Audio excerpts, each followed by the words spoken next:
klienti im nuk është i përfshirë në asnjë prej krimeve të cilat pretendon prokuroria që ai ka kryer. ZPS-ja, duke si po na tërheq zvarr me vete me kausin e mbretit të mizave.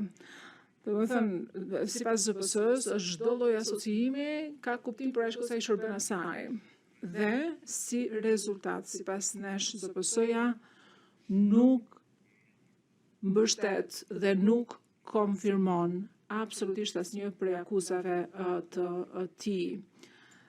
Dhe nga ana tjetër ka shumë pika të cilat mund të vërtetojnë që klienti im është tërësisht i pafajshëm.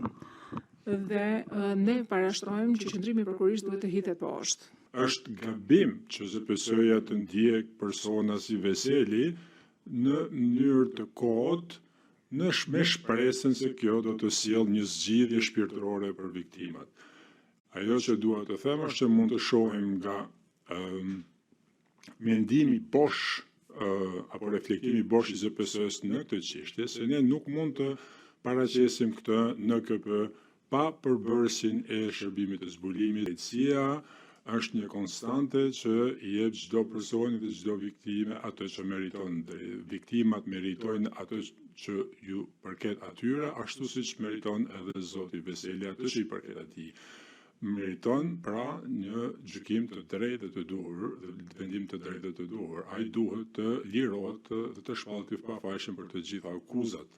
Të bëhet ndryshe do të ishte një padrejtësi e madhe. Sipas ZPS-s, thuaj që klienti im ka lehtësuar shpërndarjen e deklaratave të UÇK-s që ka formuar shtyllën kurrizore të politikave të bashkëpunëtorëve. Domethënë që klienti im ka ofruar shtyllën kurrizore faktike për gjithë komunikatat dhe deklaratat.